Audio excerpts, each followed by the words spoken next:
Bonsoir mes élèves. Aujourd'hui, je vais vous présenter une nouvelle leçon de grammaire, la négation. Donc, je vais essayer de vous expliquer lentement pour que vous puissiez comprendre. Donc, je vais commencer par Jalal marche sur le trottoir. Jalal ne marche pas sur le trottoir. Si on compare, Carnot, on compare les deux phrases, on voit bien que ici, Jalal marche sur le trottoir.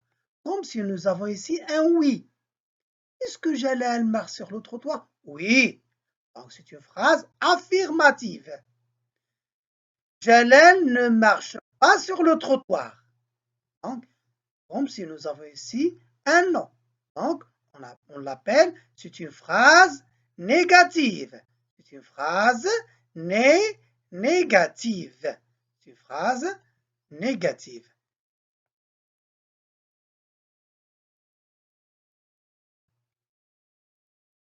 C'est une phrase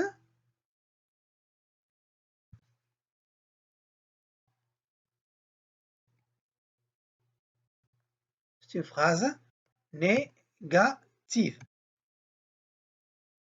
Comme nous avons ici un non. Non. Donc, le fait de marcher n'existe plus. Il n'y a pas le marche. Donc, ne pas. On voit bien que ne pas, les mots qui sont la négation entoure ou bien encadre le verbe. Donc, pour exprimer la négation, si le verbe est conjugué au temps simple, comme le présent, comme le futur, comme le conditionnel, je mets ne, puis le verbe, ensuite pas, ou bien jamais, ou bien personne. Donc, ne pas, ne jamais, ne rien entoure et encadre le verbe.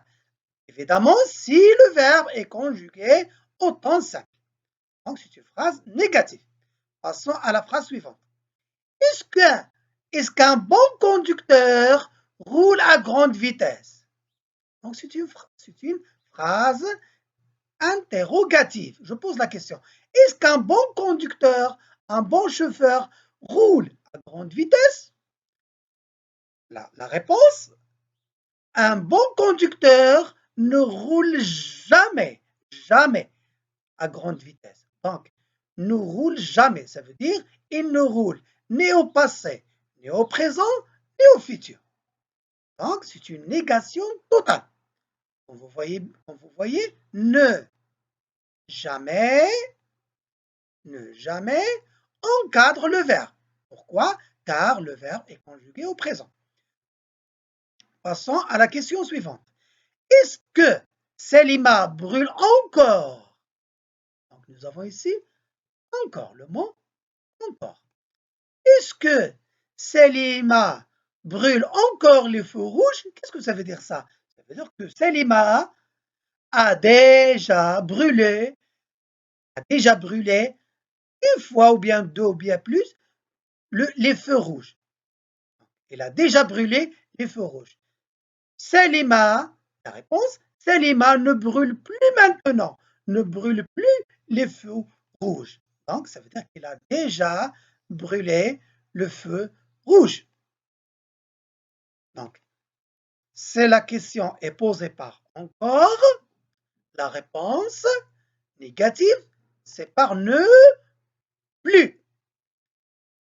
Je reprends l'explication.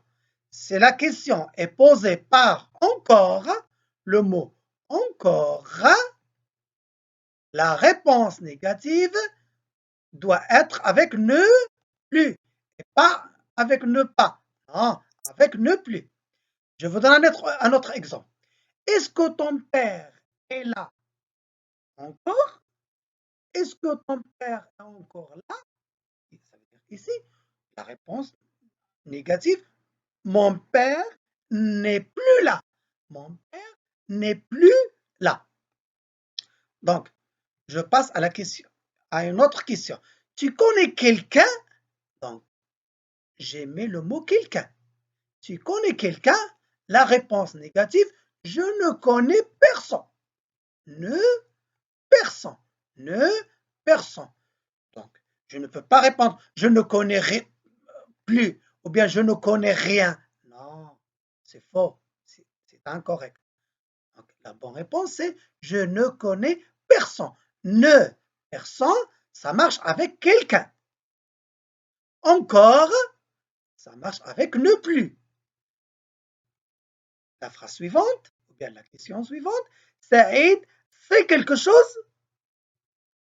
Quelque chose. Saïd, c'est quelque chose. La réponse négative, Saïd ne sait rien. Ah, regardez bien, ne rien. Ça marche avec quoi? Ça marche avec quelque chose. Ne personne. Ça marche avec quoi? Quelqu'un. Encore, ne plus. Donc, ici, l'exemple suivant, Farid n'a pas traversé la route. Donc, ici, n'a pas, ou bien ne pas, ou bien ne jamais, ou bien ne rien. On entoure quoi ici? Ici, il entoure l'auxiliaire. Pourquoi l'auxiliaire et pas le participe passé? Car le verbe traverser est conjugué au passé composé. Donc, je résume. Si le verbe est conjugué au présent, comme celui-là, ou bien celui-là, ou bien celui-là, si le verbe est conjugué au présent, ou bien au temps simple, présent ou futur conditionnel, les expressions de la négation encadrent le verbe. Mais, en revanche, par contre, si le verbe est conjugué au temps composé, comme le passé composé, les expressions de la négation entourent seulement l'auxiliaire, soit l'auxiliaire être, soit l'auxiliaire avoir. Je vous donne un exemple d'une phrase dans laquelle le verbe est conjugué avec l'auxiliaire être. Par exemple, Saïd est tombé. Donc, c'est une phrase affirmative. Je vais la mettre à la forme négative. Saïd n'est pas tombé. Donc, l'auxiliaire être n'est pas tombé. Donc, ne pas encadre seulement l'auxiliaire. Donc, tomber, c'est le participe passé, n'est pas encadré. C'est très bien. Donc, ici, ne jamais jouer sur la route. Ici, le verbe jouer est à l'infinitif. Donc, on exprime ici l'impératif. Ça veut dire, tu ne dois pas jouer sur la route. Donc, c'est, j'exprime l'impératif avec l'infinitif. Je mets toujours ne jamais, ne plus, ne rien, etc. au début de la phrase. Donc, ainsi, je crois que j'ai terminé la leçon.